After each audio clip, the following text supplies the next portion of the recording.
Adolf Hitler comemorou seu 50º aniversário em 20 de abril de 1939. Ele era o indivíduo mais poderoso da Alemanha na época, líder incontestável do país e, até então, havia conseguido conquistar o respeito e a lealdade de seus súditos. Uma celebração luxuosa foi realizada para marcar a ocasião de seu 500º aniversário. O famoso arquiteto Albert Speer havia acabado de concluir a construção da chancelaria, que serviu de cenário para a luxuosa celebração do 50º aniversário de Adolf Hitler em 1939. Havia uma longa fila no hall de entrada, com algumas pessoas esperando até 3 horas para entregar pessoalmente seus presentes ao Führer. Uma pistola automática Walther PPK calibre 7,70 mm, um dos modelos preferidos de Hitler, estava entre os presentes mais notáveis. Esta não era uma arma comum. Ela tinha um cabo de marfim com incrustações de ouro que formavam o monograma H. Era banhada a ouro 24 quilates e era adornada com requintados desenhos gravados à mão. Karl Walter foi creditado pela montagem da pistola, embora essa afirmação seja altamente duvidosa. Hitler sempre foi fascinado por armas de fogo, mas estava mais interessado no poder simbólico que elas ofereciam do que em realmente atirar com elas. É sabido que ele mantinha uma arma carregada ao seu alcance, seja no local de trabalho, no quarto ou até mesmo no banheiro, e que sempre carregava uma Walther PPK 7,65 mm escondida no bolso das calças. Fotografias da Walther dourada foram tiradas para um catálogo de leilão em 1950, marcando sua estreia. Mas, após uma investigação da polícia do Kansas, a arma foi retirada da venda e desapareceu mais uma vez. Quando a arma reapareceu em um leilão em Cleveland em 1966, Andrew Wright prontamente a comprou e a guardou por mais de 20 anos. A arma acabou sendo vendida por um preço recorde a um colecionador particular, tornando-se uma das pistolas militares mais caras já leiloadas. Estima-se que hoje ela valha mais de 4 milhões a os tesouros secretos do Terceiro Reich, os pertences de Hitler. De acordo com uma casa de leilões de São Francisco, um globo de mesa que um soldado americano havia apreendido, como lembrança da casa de Adolf Hitler, em 1945, foi vendido por os 115.000. De acordo com o veterano John Barsamian, de 91 anos, ele removeu o globo da casa Berghof, em Obersalzburg, Alemanha, quando estava no exército dos IEU. Devido à sua idade avançada, ele decidiu vender o item este ano. O globo foi comprado por $100 por um amigo de Barsamian. O executivo de publicidade Robert Pritikin, de 78 anos, que também teve que pagar uma taxa de 15% à casa de leilões, elevando o custo total para $115,000. O assistente de Pritikin, Matthew Davis, disse que a aquisição incluiu um artefato histórico associado a uma das pessoas mais infames da história. Davis enfatizou que Hitler realmente o usou e estudou. O globo em si tem pouco significado histórico. De acordo com Peter Allmeyer Beck, especialista em globos da International Coronelli Society, mas sua associação com Hitler foi o que o tornou mais valioso.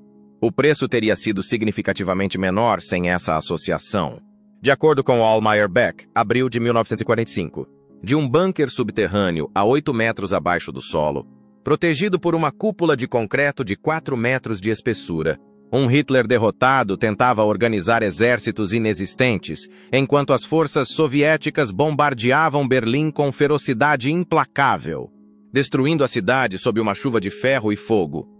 Um licitante não identificado pagou recentemente 229 euros por um telefone, Siemens de baquelite vermelho com uma águia com suástica na parte de trás, que Hitler usava para dar ordens. A primeira exposição desse tipo desde a queda do regime nazista, Hitler e os alemães, foi realizada em Berlim na mesma época. Foi tão bem sucedida que seus organizadores tiveram que prolongá-la, sem dúvida.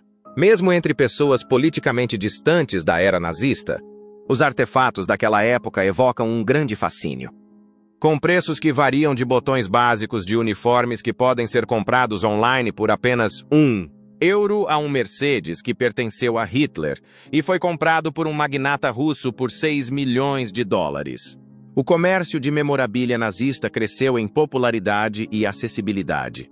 Kevin Wheatcroft, um britânico que afirma corajosamente ter dormido na cama de Hitler, embora ele enfatize que o colchão foi substituído, é o colecionador mais experiente de artefatos nazistas. Seu pai, um soldado da Segunda Guerra Mundial. Trouxe um capacete de aço como lembrança da guerra, e esse próspero empresário da construção civil começou sua coleção com ele. Itens grandes como tanques, mais de 50 bustos de Hitler e até mesmo a porta, os azulejos e a grade da janela da cela que o futuro Führer ocupou na prisão de P. Landsberg após seu golpe fracassado em Munique em 1923, fazem parte da coleção de Kevin Whitcroft, que agora ocupa vários armazéns. Foi durante esse período de cativeiro que Hitler escreveu Mein Kampf. Não hesitei quando percebi que iriam reformar o prédio da prisão onde Hitler esteve. Lembra Whitcroft. Viajei para Munique, convidei a equipe para tomar uma cerveja e esperei que saíssem para almoçar em um bar vizinho. Depois de alguns dias repetindo o convite, acabei voltando para casa com a porta, a grade da janela e alguns ladrilhos do chão da cela de Hitler. Um porta-garrafas enferrujado que Whitcroft recuperou das ruínas da casa de Hitler nos Alpes, o Berghof, em 1989, é um dos itens mais notáveis de sua coleção. Como qualquer tipo de memorabilia nazista era ilegal na Alemanha na época, sua ação foi arriscada e poderia ter resultado em punição. Vários espanhóis enfrentaram dificuldades semelhantes depois de apenas estender o braço para chamar um táxi. Para impedir que as ruínas do Berghof se tornassem um santuário neonazista, as autoridades da Baviera chegaram a dinamitá-las em 1953. Souvenirs nazistas são comercializados há muito tempo. Por apenas alguns euros, é possível comprar punhais da SS ou cruzes de ferro em qualquer feira de antiguidades europeia. A maioria dessas peças é réplica, o que explica sua quantidade e preço baixo. No entanto, o surgimento de itens que parecem autênticos levou a um aumento no mercado de memorabilia nazista nos últimos anos. Há uma razão óbvia para esse comportamento. Durante o serviço militar, os soldados aliados costumavam colecionar lembranças de batalhas. Muitos deles trouxeram essas lembranças para suas casas em mochilas. Depois de mais de 50 anos, esses itens estão começando a vir à tona. À medida que os netos dos veteranos, que têm menos vínculo emocional com essas memórias, os colocam em leilão para se livrar das tralhas dos avós ou ganhar algum dinheiro extra. Como forças de ocupação na Alemanha derrotada, é interessante notar a disparidade de mentalidade entre os russos e os americanos. Os russos, que eram em sua maioria camponeses analfabetos de aldeias pobres, preferiam saquear itens mais básicos e cotidianos, como relógios, sapatos, câmeras e utensílios de cozinha.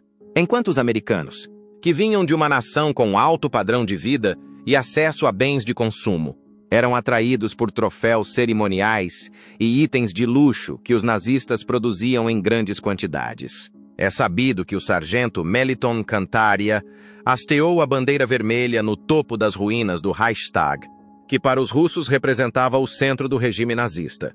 Na foto original, que foi manipulada, era possível ver seu amigo usando um relógio em cada pulso, expondo seu papel como saqueador. Quando isso foi descoberto, a foto foi alterada para mostrar apenas um relógio, no Museu Central das Forças Armadas da Rússia. A bandeira histórica vista nessa foto está atualmente em exibição em uma vitrine. Além disso, a câmera Leica 3 usada pelo fotógrafo de guerra Yevgeny Kaldai para tirar a foto foi leiloada em Hong Kong em 2014. Os itens da casa alpina de Hitler são de enorme interesse para colecionadores e estão se tornando uma fonte notável de memorabilia nazista. Um par de roupas íntimas de seda da esposa e amante de Hitler, Eva Braun, que foi vendido por 300 euros em um leilão, está entre as relíquias mais curiosas. Um soldado americano da 101ª Divisão Aerotransportada, que controlou a casa após a queda da ditadura nazista, colecionou várias lembranças, incluindo essas roupas íntimas lilás com as iniciais de Eva bordadas e um pequeno laço na cintura. Muitos desses itens provavelmente se originaram de acordos de comida feitos pelos moradores pobres entre o abandono da guarnição da SS e a chegada das tropas americanas. Continuando com o tema das roupas íntimas dos oficiais do Terceiro Reich, um item digno de nota é uma cueca de seda que pertenceu a Hermann Göring, amigo íntimo de Hitler e influente ministro da Força Aérea. O tamanho notável da cintura da cueca, 114 cm, indica que Göring pode ter perdido alguns quilos durante os últimos meses do conflito.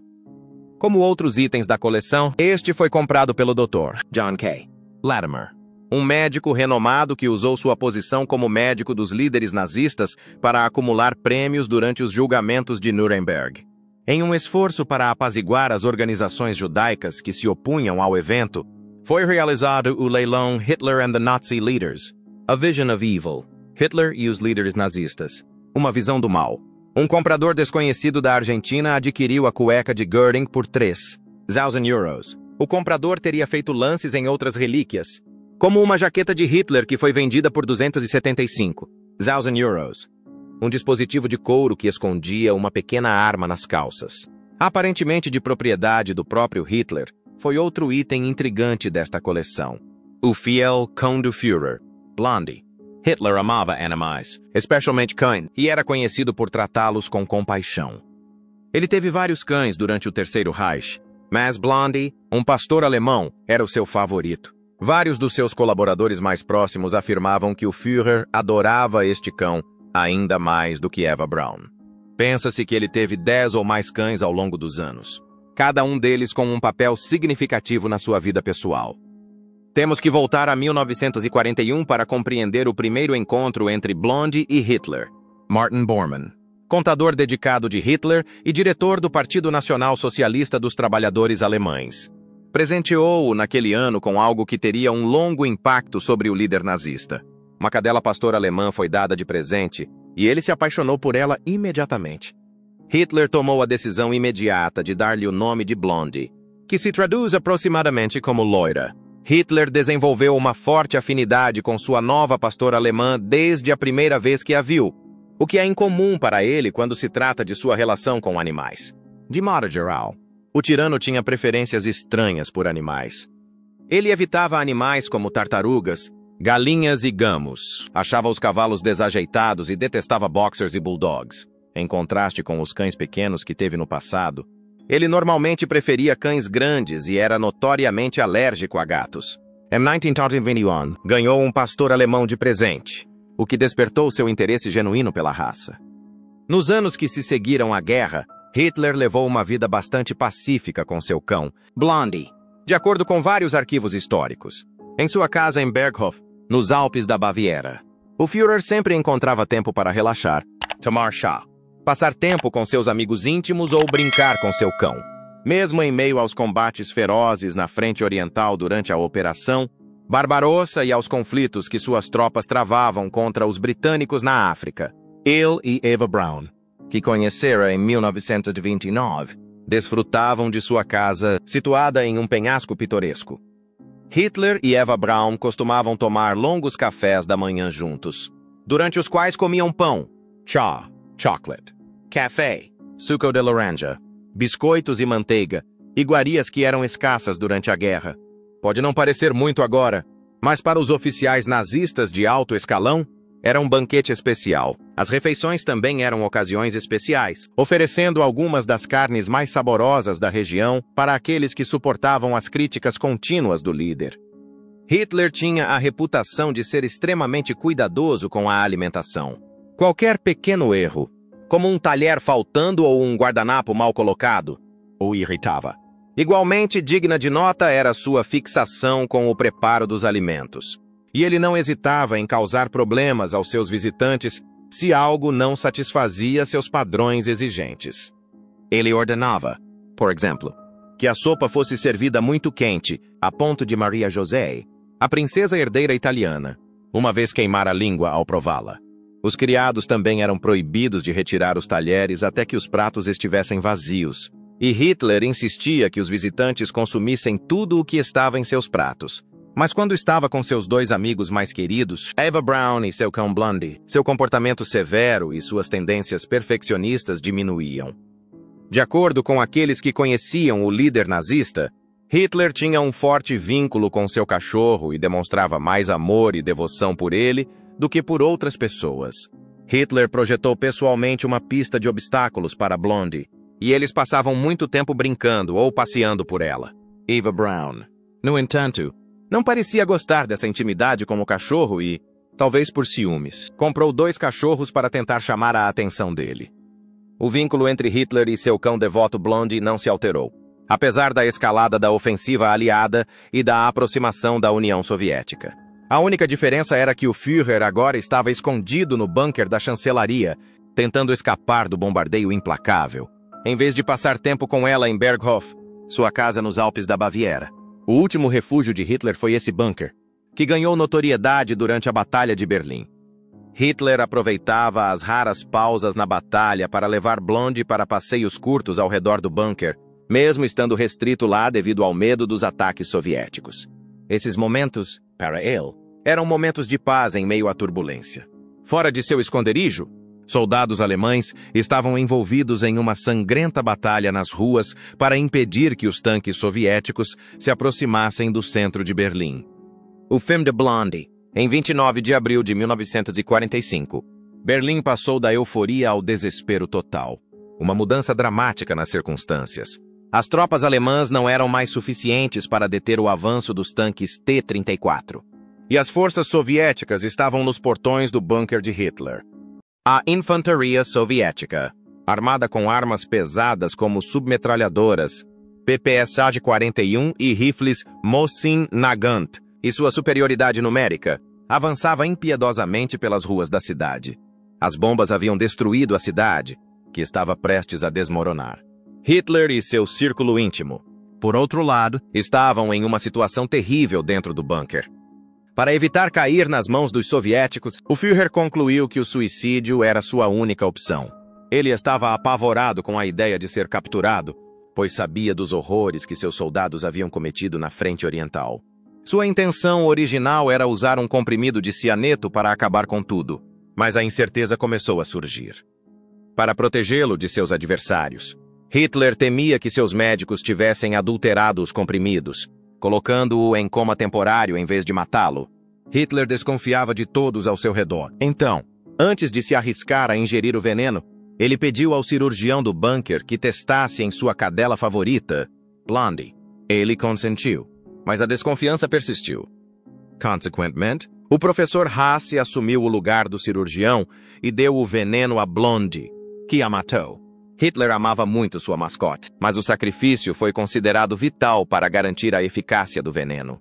Hitler mandou um de seus soldados matar os filhotes da cadela após a morte de Blondie. O guarda acabou com todos com um tiro certeiro.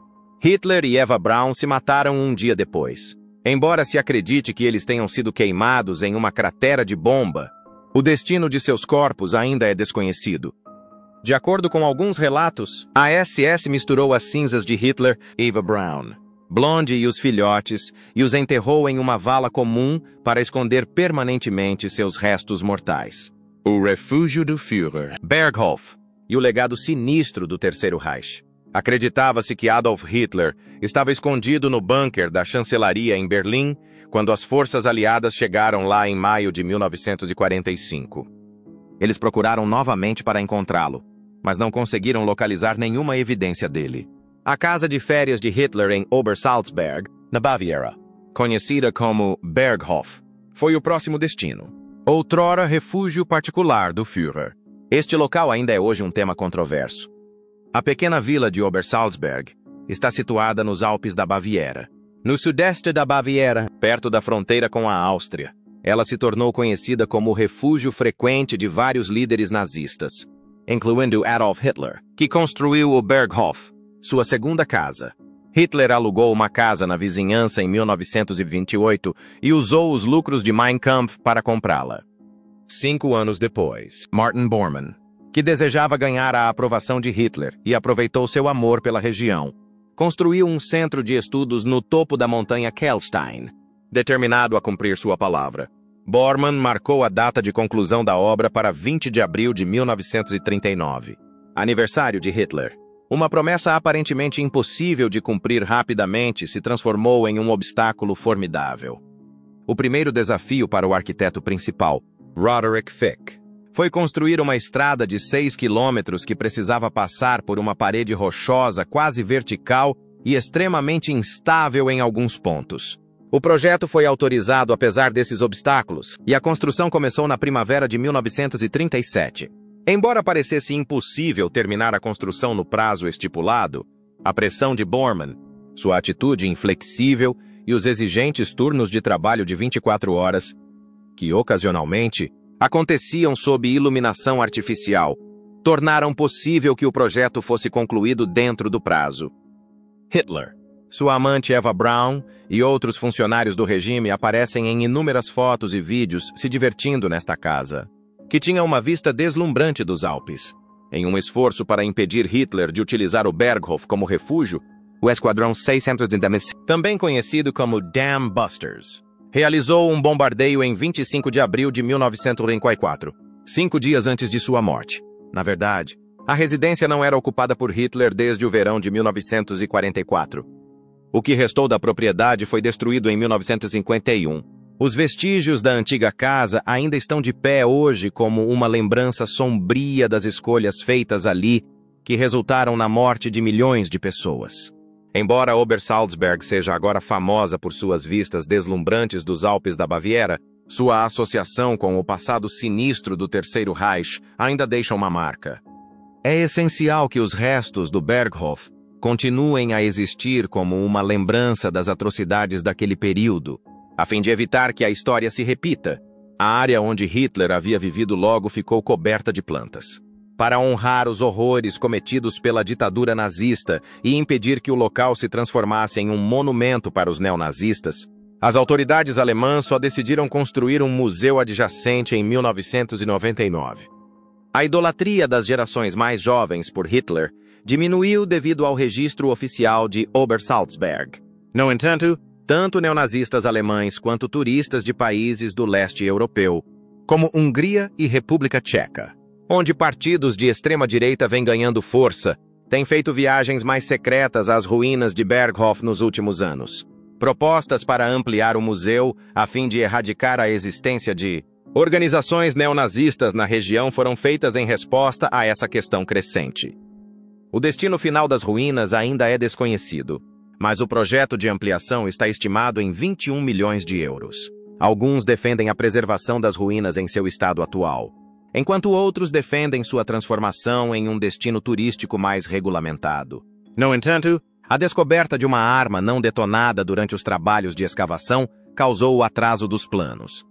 As reformas devem ser concluídas até 2020, a fim de impedir que o local se torne um refúgio para pessoas que desejam promover as ideias nazistas. De acordo com Matthias Erlinger, membro do museu, é nossa responsabilidade lembrar o que aconteceu. O Mercedes de Hitler, o passado obscuro de um ícone nazista.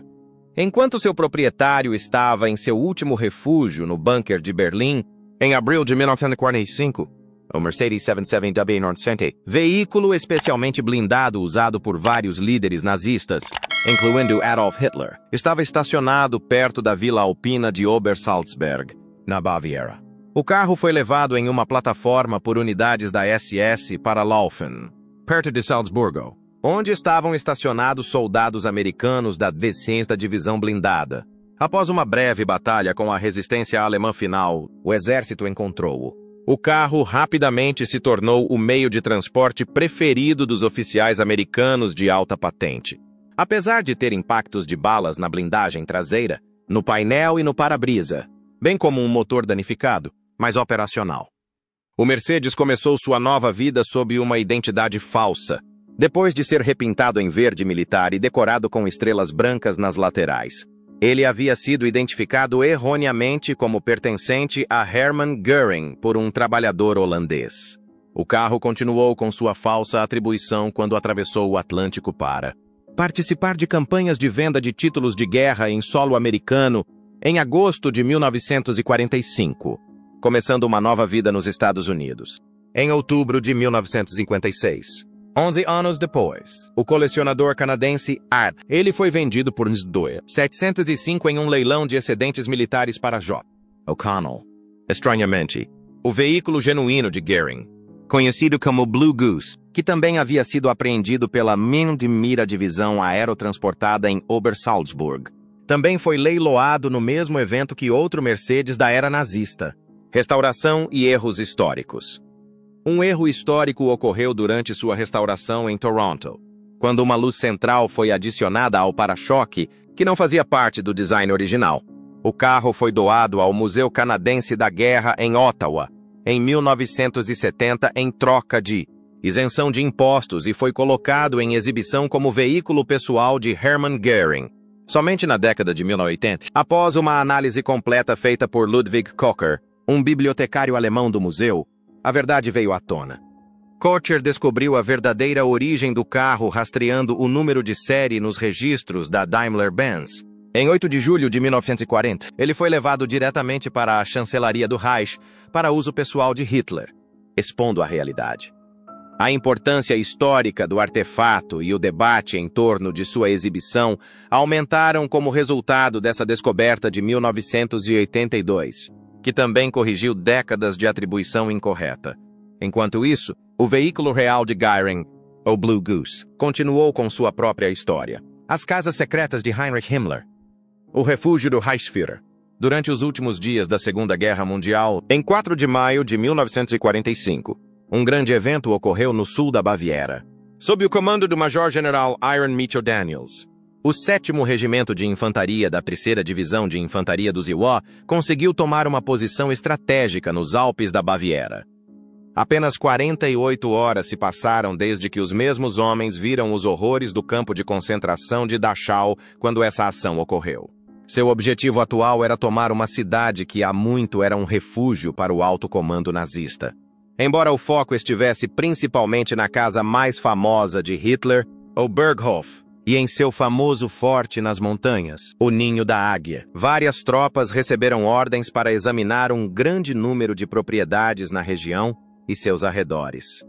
Entre elas estavam a modesta chancelaria do Reich, onde os ministros trabalhavam durante as visitas de Hitler à região, bem como instalações militares e casas do governo.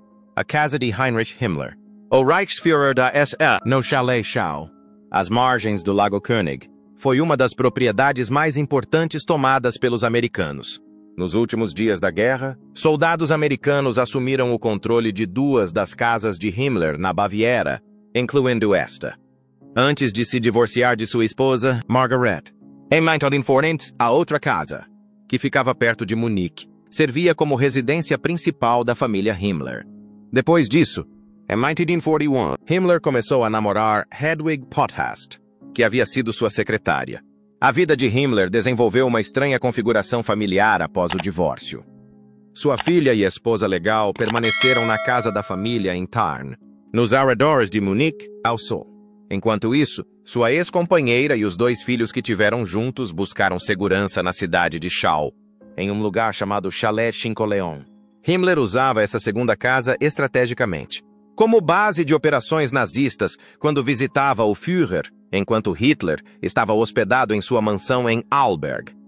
Essa residência ficava em um complexo privilegiado e fortemente vigiado, destinado à liderança nazista, a uma curta distância da montanha. Os esquemas de Martin Bormann, secretário pessoal de Hitler, que propositalmente criou barreiras para restringir o poder de Himmler, revelaram uma característica reveladora das relações de poder internas da ditadura. Essas ações acabaram levando Himmler a comprar o chalé em Schau, já que o Reichsführer em Arlberg ficou sem uma casa particular. Anteriormente, ele havia sido forçado a permanecer nas casas de outros líderes nazistas, o que era um inconveniente significativo e poderia ter colocado em risco sua segurança. Himmler estava no norte da Alemanha nos últimos dias da guerra, no quartel-general do sucessor escolhido por Hitler, o Grande Almirante Karl Dönitz. Antes da chegada dos soldados americanos, Potthast fugiu de Schneinland e buscou refúgio em território austríaco. Para evitar armadilhas ou emboscadas, os primeiros contingentes americanos chegaram com muita cautela, entrando pela entrada principal em jipes. Depois de invadir o local, eles examinaram cuidadosamente todos os cômodos, verificando se não havia ninguém dentro, mas encontraram uma vasta coleção de objetos pessoais, uniformes, ornamentos, armas e outros itens de grande importância histórica. Mais tarde, especialistas em inteligência realizaram uma busca minuciosa por informações úteis.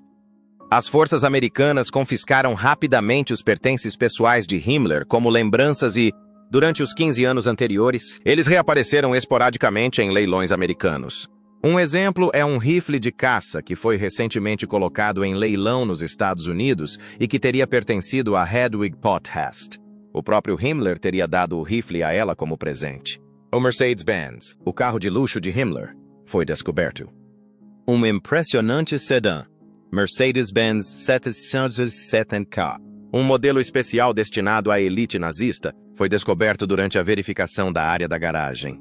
A chancelaria do Reich em Berlim havia dado o veículo a Himmler para uso privado enquanto ele estava em Berchtesgaden.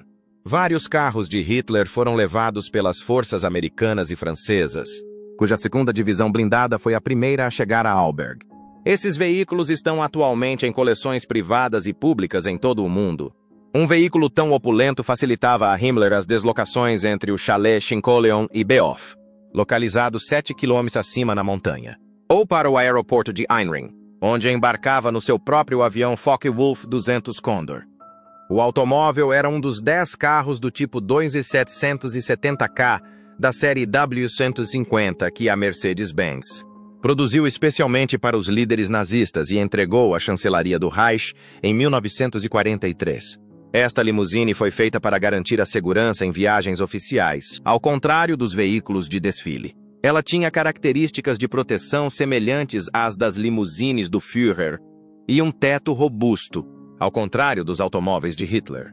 Lembre-se de que o tenente de Himmler, Reinhard Heydrich, foi mortalmente ferido por uma granada em Praga enquanto viajava em uma limusine aberta. Um evento que levou a um grande reforço nas medidas de segurança para a liderança nazista. Himmler priorizou sua própria segurança porque sabia que era uma das pessoas mais poderosas e odiadas da Alemanha. O carro tinha vidros à prova de balas extraordinariamente espessos, blindagem capaz de resistir a tiros de armas pequenas e piso reforçado que podia desviar explosões de minas. Além de um complexo mecanismo de travamento central que podia ser acionado por dentro para impedir a entrada ilegal de pessoas em caso de ataque. Também incluía faróis instalados perto das portas dianteiras. O carro, que pesava 4,5 toneladas no total, tinha dutos especiais que lançavam ar quente sobre o para-brisa externo para evitar embaçamento durante as operações no inverno. O robusto motor de 8 cilindros em linha do veículo produzia 230 cavalos de potência, o que lhe permitia atingir velocidades de até 140 km por hora, 87 milhas por hora. Apesar de seu peso incomum, os motoristas geralmente mantinham uma velocidade razoável de cerca de 80 km por hora, ou 50 milhas por hora, porque manter essas velocidades exigia muito dos pneus. Oficialmente, a placa do Regimento de Polícia de Berlim era exibida nesta limusine imponente de 4 portas e 6 lugares. No entanto, para eliminar qualquer dúvida sobre a identidade do passageiro, a equipe de segurança de Himmler trocava-a rotineiramente por uma placa personalizada exclusiva com a inscrição SS1 enquanto ele estava viajando. Um detalhe de segurança complexo, adaptado à situação específica da viagem, sempre fazia parte dos planos de transporte de Himmler. A limusine principal era sempre escoltada por um ou mais carros de escolta, cheios de policiais fortemente armados e guarda-costas, cuja única responsabilidade era proteger a segurança física do Reichsführer. O destino enigmático do Mercedes. O destino imediato do Mercedes-Benz de Himmler, após sua captura em 4 de maio de 1945, ainda é um pouco obscuro, especialmente porque ele não foi enviado para o território dos Estados Unidos como outros automóveis de natureza semelhante. É razoável supor que ele foi incluído na frota oficial de veículos do governo dos Estados Unidos. Os oficiais de alta patente eram transportados pelo exército, como era costume, dado o grande número de veículos apreendidos da liderança nazista. Este notável Mercedes 770K está atualmente em exibição com 2 dos enormes carros cerimoniais de Hitler no Elo and Technik Museum, em Sinsheim, Alemanha. É um componente único e extremamente precioso na história dos automóveis, bem como um artefato intrigante do governo de Himmler, o Império Secreto de Hitler, a fortuna oculta do Führer. Você sabia que Adolf Hitler já foi dono de uma das maiores fortunas da Europa? Um capítulo que muitas vezes é deixado de fora dos relatos da Segunda Guerra Mundial é o desenvolvimento dessa acumulação de riquezas e o destino final desses enormes recursos. As vantagens econômicas não foram passadas para o futuro ditador. Ele vinha de uma família de classe média. A família tinha uma estabilidade financeira modesta, mas decente, típica da classe média baixa. graças ao trabalho de seu pai como oficial da alfândega no Império Austro-Húngaro. Após a morte de seus pais, Hitler herdou as economias de seu pai, acumuladas em 30 anos de serviço público, que ele desperdiçou em Viena enquanto perseguia seus objetivos criativos. Devido a esta circunstância, passou por um período de graves dificuldades financeiras, durante o qual foi obrigado a viver em abrigos para sem-abrigo e a ganhar a vida como operário da construção civil ou vendendo postais e aguarelas a turistas. Apesar de receber o magro salário correspondente à sua patente de cabo durante a Primeira Guerra Mundial, a sua situação financeira não melhorou consideravelmente. Ele ainda estava em uma situação financeira terrível em 1919, quando entrou em contato com o Partido dos Trabalhadores Alemães após ser enviado como informante pela Reichswehr. No entanto, Hitler gradualmente começou a elevar sua posição social e seu poder aquisitivo, depois de se filiar formalmente ao grupo político e se tornar seu principal orador. Pouco tempo depois, a sorte de Hitler mudou drasticamente, como demonstrado pela compra de um carro Mercedes de luxo e uma pequena casa em Munique. Após cumprir sua pena na prisão de Landsberg, onde foi preso pela tentativa fracassada de golpe revolucionário em Munique, conhecido como Putsch da cervejaria, Hitler publicou seu livro Mein Kampf em 1925, marcando uma virada em sua carreira econômica.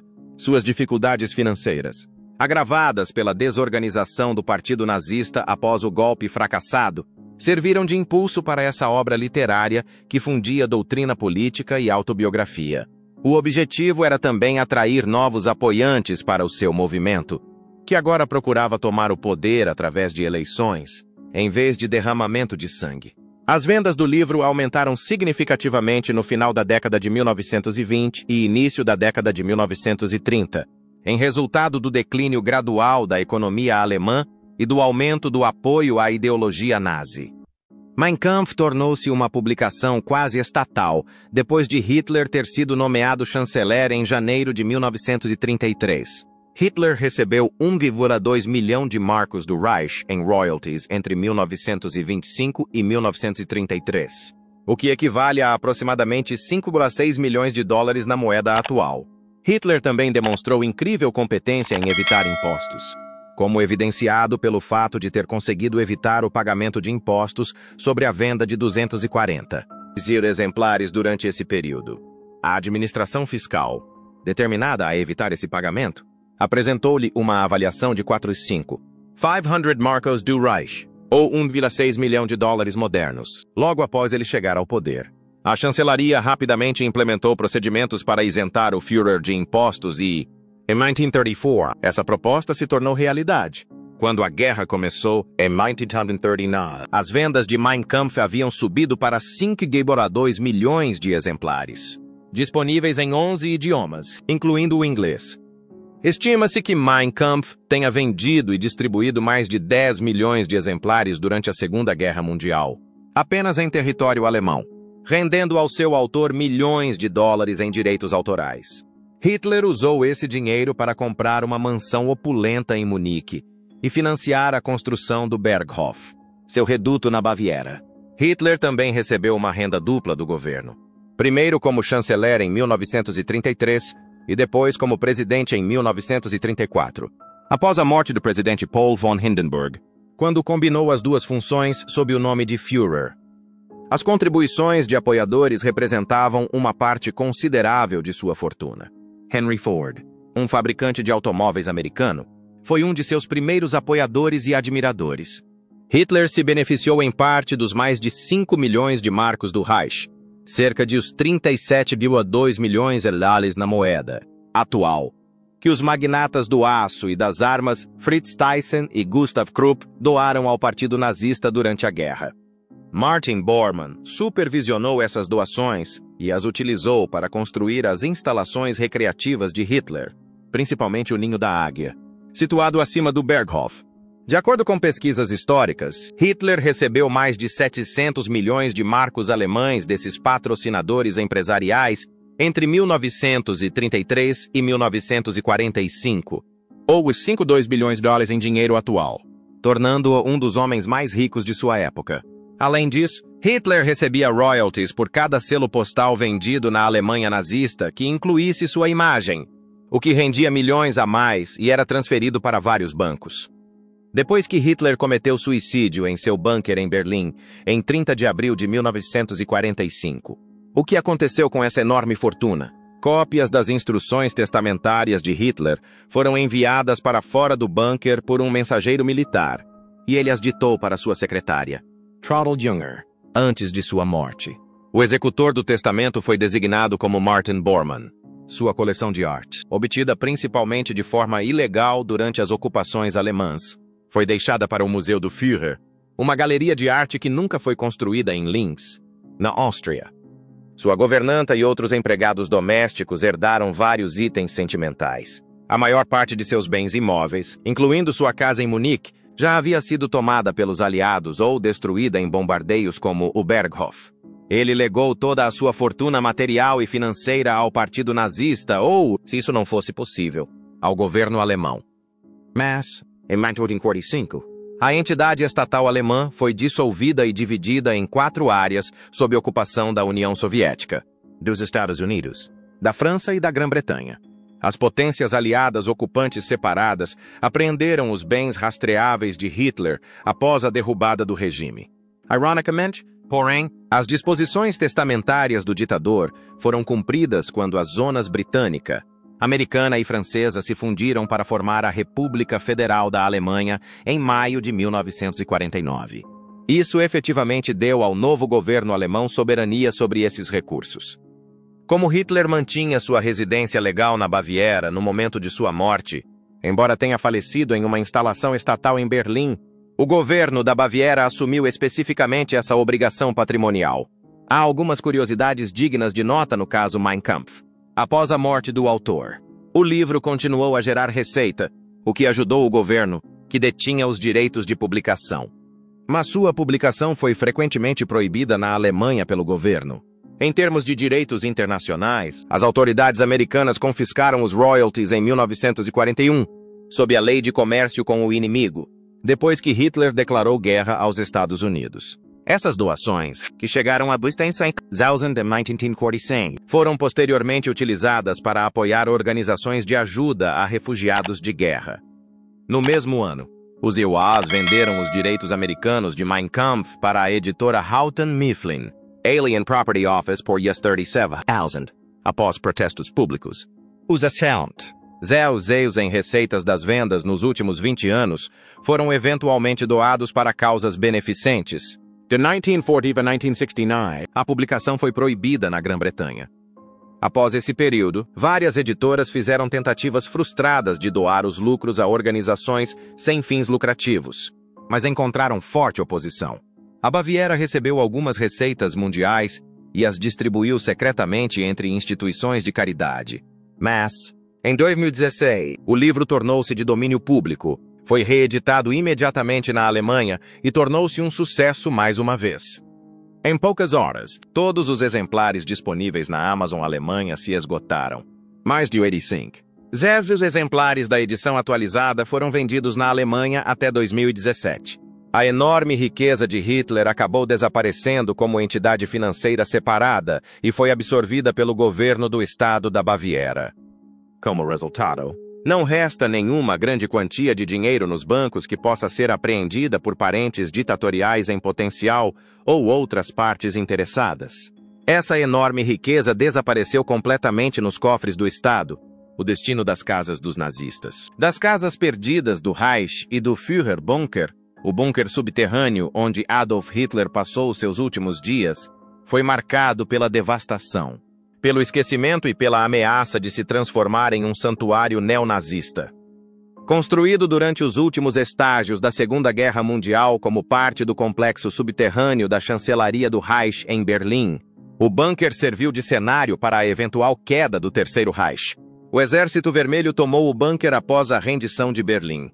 Os restos mortais de Hitler foram posteriormente transferidos para Moscou, depois que os soviéticos examinaram o prédio e investigaram os restos mortais. A área foi destruída e saqueada, mas o bunker ficou apenas parcialmente intacto. O local foi tomado pela República Democrática Alemã, RDA, após a divisão de Berlim durante a Guerra Fria. O governo comunista tentou demolir o Führerbunker com explosivos em 1947, pois temia que ele se tornasse um destino para os apoiadores nazistas. Mas a explosão foi absorvida em grande parte pelas paredes grossas. A região tornou-se ainda mais urbanizada nas décadas seguintes, e as ruínas do bunker ficaram novamente escondidas na década de 1980, quando foram construídas estruturas residenciais em Berlim Oriental. O governo optou por fechá-lo completamente após a reunificação alemã em 1990, em vez de reconstruí-lo ou mantê-lo. O local do Führerbunker é agora um estacionamento cercado por complexos residenciais. Para evitar qualquer exaltação do local e condená-lo ao esquecimento histórico contemporâneo, apenas uma placa informativa discreta, colocada em 2006, reconhece que o refúgio onde a ditadura nazista encontrou seu fim existiu ali. Karen Hall. O Palácio Perdido de Hermann Göring. Uma das representações mais conspícuas do poder nazista era a magnífica residência de Hermann Göring. Construída em homenagem à primeira esposa de Göring, Karen.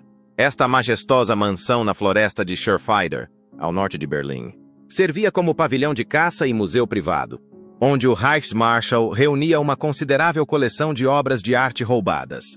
Com jardins extensos, salões suntuosos e um bunker subterrâneo para guardar seus bens inestimáveis, o Karen Hall tornou-se uma das residências mais magníficas do Terceiro Reich ao longo do tempo. Mas em 1945, quando o Exército Vermelho estava entrando em Berlim e a Alemanha estava prestes a perder, Göring tomou a decisão de demolir sua própria casa para mantê-la fora das mãos dos soviéticos. Antes de se retirar para a Baviera em abril de 1945, ele deu instruções a uma unidade da Luftwaffe para plantar explosivos no Karen Hall e detoná-lo. Embora muitas das obras de arte tenham desaparecido ou sido encontradas pelos aliados, a mansão foi reduzida a escombros e sua coleção de arte de valor inestimável foi transferida para vários esconderijos. Após a guerra, soldados soviéticos e moradores locais em busca de tesouros roubaram as ruínas de Karen Hall. Depois que o governo da Alemanha Oriental concluiu a demolição das ruínas na década de 1950, o terreno gradualmente voltou ao seu estado natural. Hoje, não há nenhum memorial para homenagear sua história. Apenas pedaços das fundações e vestígios esparsos entre as árvores permanecem.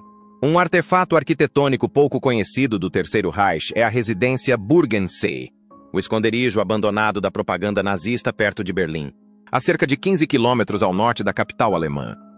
Situada ao lado de um lago sereno perto de Wandlitz, a Vila Burgensee é uma curiosidade histórica. Hitler encomendou pessoalmente esta propriedade, que permaneceu praticamente intacta até hoje, como um presente especial para Joseph Goebbels em seu 39º aniversário. Os estúdios cinematográficos UFA e a Câmara Municipal de Berlim forneceram os 2,3 milhões de marcos do Reich necessários para a sua construção.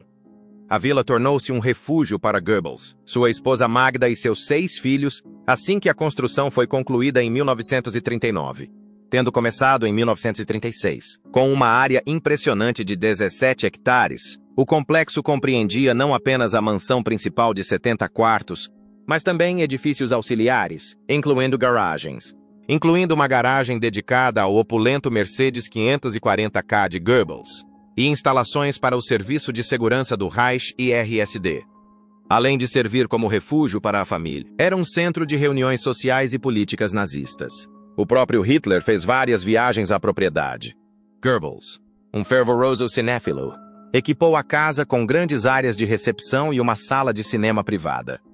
A casa também serviu de cenário para a controversa vida pessoal de Goebbels, que teve vários casos extraconjugais enquanto usava seu poder sobre a indústria cinematográfica alemã.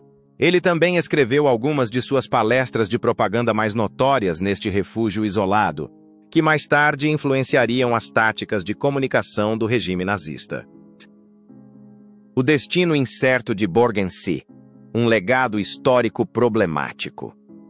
Durante a Segunda Guerra Mundial, para proteger a família e os colaboradores próximos de Joseph Goebbels, foram construídas instalações subterrâneas defensivas perto da mansão Borgensee, à medida que a ameaça aérea sobre Berlim aumentava. Muitos túneis e corredores subterrâneos permanecem até hoje. Apesar das tentativas das forças soviéticas de destruir essas instalações após a vitória dos aliados, a preservação interna da propriedade é sua característica mais inesperada. Em contraste com as casas de outros líderes nazistas, totalmente alteradas ou demolidas, Borgensee ainda mantém características originais, como luminárias e banheiros antigos. Devido à sua localização dentro das fronteiras da República Democrática Alemã, RDA, onde as autoridades comunistas deixaram o edifício praticamente intacto e o reaproveitaram como centro de doutrinação da juventude socialista. Ele passou por uma conservação extraordinária. A estrutura ganhou novos usos institucionais durante a reunificação da Alemanha. Mais tarde, serviu como centro juvenil. E as forças policiais de Berlim usaram as instalações para sessões de treinamento e conferências.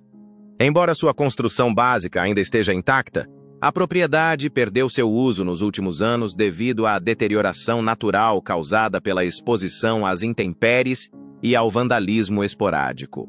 O futuro dessa situação está em disputa. Enquanto alguns afirmam que ela deve ter o mesmo destino da maioria dos edifícios ligados ao Terceiro Reich, outros sugerem que ela deve ser preservada como um marco histórico ou museu que documente as atrocidades do nazismo. Demolição. Uma conversão parcial do complexo em museu é um dos planos atuais, mas não há acordo sobre esse projeto. Se você está se perguntando quanto vale comercialmente essa propriedade histórica controversa, as estimativas apontam para cerca de 20 milhões.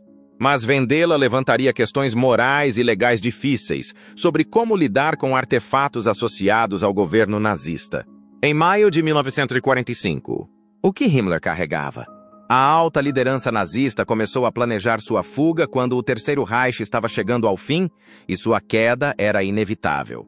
Durante sua última viagem, Heinrich Himmler parece ter tomado precauções para proteger seus pertences mais valiosos. De acordo com documentos históricos, Himmler havia colocado 2 caixas na casa do oficial do Estado-Maior-Major Heinrich Springer, que fazia parte do comando militar final de Himmler no setor oriental. Já em abril de 1945, a esposa de Springer testemunhou que havia um verdadeiro tesouro nessas caixas. Havia muitos relógios incrustados com diamantes, um colar de pérolas notável e joias de ouro em um baú. O outro continha notas de diferentes países. Um incidente inexplicável ocorreu entre 12 e 13 de maio de 1945, quando uma pessoa desconhecida, provavelmente enviada por Himmler, recuperou os 2 baús. Himmler já havia iniciado sua tentativa de fuga e desaparecido da vizinhança naquele momento. Não se sabe o que acontecerá com esses pertences inestimáveis no final. Eles foram transferidos, como alegam alguns relatos, para um local secreto nas montanhas Harz, ou o mensageiro roubou a riqueza para si mesmo. Sabendo que Himmler havia escapado e aproveitando-se do caos, é interessante notar que Himmler e seu grupo não pareciam estar carregando nenhum objeto de valor quando fugiram. Na verdade, a única menção do grupo a recursos financeiros durante a fuga foi quando ofereceram 500 marcos do Reich a pescadores locais para ajudá-los a atravessar um rio depois de abandonarem seus veículos. O fato de as forças britânicas não terem encontrado nenhum sinal de riqueza escondida, incluindo metais preciosos, diamantes ou quantias substanciais de dinheiro, quando prenderam Himmler e seus 14 associados, é ainda mais revelador. Além disso, nenhum dos assistentes de Himmler afirmou posteriormente que seus captores britânicos os haviam privado de itens valiosos. Um dos enigmas financeiros mais intrigantes em torno do fim da Segunda Guerra Mundial é essa ausência de provas. O que aconteceu com os bens pessoais de uma das figuras mais influentes e temidas do regime nazista? O mistério do ouro de Plauen e o plano de fuga de Himmler. Heinrich Himmler teria formulado uma sofisticada estratégia de fuga que incluía acesso a recursos financeiros substanciais nos últimos dias da ditadura nazista. Ele estava viajando para o sul da Alemanha com a intenção de recuperar seus bens substanciais, de acordo com as evidências. As montanhas Harz, que cobriam 200 quilômetros quadrados e se elevavam a uma altura de quase 900 metros entre a Saxônia e a Turíndia, eram um lugar perfeito para se esconder temporariamente. Inúmeros esconderijos naturais eram proporcionados por essa paisagem rochosa e arborizada. No entanto, o fato de estar perto de Plauen, uma cidade saxônica com um segredo valioso, parece ter desempenhado um papel significativo na sua escolha. Um documento revelador encontrado nos Estados Unidos em 2015. Himmler havia ordenado a construção de um cofre secreto nos Correios de Plauen, de acordo com os arquivos nacionais.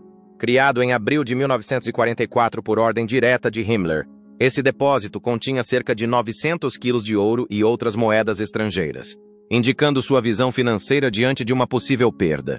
A queda de Plauen e a riqueza perdida dos nazistas. Em 16 de abril de 1945, Plauen, severamente destruída pelos ataques aéreos aliados, caiu nas mãos dos americanos. Isso, e o conhecimento de que Plauen havia sido reservada para futura ocupação soviética sob acordos entre os aliados, era certamente algo de que Himmler, como líder da SS, estava ciente. A liderança do Reich ficou profundamente alarmada quando os alemães viram esses planos de divisão territorial após apreenderem mapas aliados durante a Batalha do Bulge, no inverno de 1944 e 1945. Um fato importante é que o cofre de ouro não foi encontrado pelas forças americanas até 26 de abril, 11 dias após a tomada da cidade. Como a tomada americana havia cortado todas as comunicações com Plauen, Himmler provavelmente não tinha ideia do que havia acontecido com seu prêmio quando se retirou para as montanhas Harz em meados de maio de 1945. Os cuidados de Himmler para garantir sua sobrevivência e manter alguma influência em um mundo pós-nazista, que acabaram sendo frustrados por sua captura e suicídio, refletem-se nessa complexa estrutura de reservas financeiras. O dinheiro de Plauen era apenas um elo em uma rede mais ampla de fuga? De acordo com relatos históricos, Heinrich Himmler criou uma estratégia de fuga minuciosa quando o Terceiro Reich chegou ao fim. É possível que a reserva de ouro de Plauen fosse apenas uma parte de uma rede financeira muito maior, cujos detalhes ainda podem estar ocultos em arquivos inexplorados. Vários componentes cruciais apontam para um plano bem elaborado. 1. Tenente. Os planos iniciais de fuga de Himmler foram descritos em detalhes pelo coronel Grothmann, que recomendou uma operação planejada. 1. O depósito de ouro de Plauen foi formalmente confirmado, com a intenção óbvia de servir como um fundo de contingência para cenários de emergência. 2. A ideia de que essa riqueza era um componente essencial de um plano de fuga de longo prazo era apoiada por sua posição vantajosa, que combinava perfeitamente com uma rota de fuga planejada para os Alpes. Os últimos dias de Himmler. Uma fuga abortada para a América do Sul ou Suíça? Heinrich Himmler tentou fugir da Alemanha nos últimos dias da Segunda Guerra Mundial, talvez com planos de entrar na Itália ou Suíça através dos Alpes. Novas evidências indicam que ele pretendia recuperar um enorme tesouro de ouro em Plauen antes de continuar sua fuga. Porém, sua rota para o sul permaneceu um mistério por muito tempo. Himmler deu a ordem em abril de 1945 para esconder 900 quilos de ouro e moeda estrangeira no cofre dos Correios em Plauen. No entanto, o acesso ao ouro foi bloqueado quando as tropas americanas tomaram o controle da cidade em 16 de abril. Somente em 26 de abril, a riqueza foi finalmente recuperada por uma força especial do Exército dos Diesel-Dille, conhecida como Task Force Fisher. O valor atual estimado do ouro, que incluía dólares americanos, francos suíços, florins holandeses e coroas norueguesas, era de 49 a 6 milhões. Himmler pretendia se esconder nas montanhas Harz, enquanto um subordinado de confiança tentava recuperar parte da riqueza, se a teoria de Grothmann estiver correta. Seu grupo teria então viajado para o porto de Gênova, de onde muitos nazistas emigraram para a Síria ou a América do Sul, usando nomes falsos. Mas seu plano não funcionou. Himmler morreu inexplicavelmente após ser feito prisioneiro pelos britânicos. O ouro pessoal de Himmler em Plauen desapareceu sem que ele jamais o utilizasse, aumentando o mistério em torno dos últimos dias do Terceiro Reich.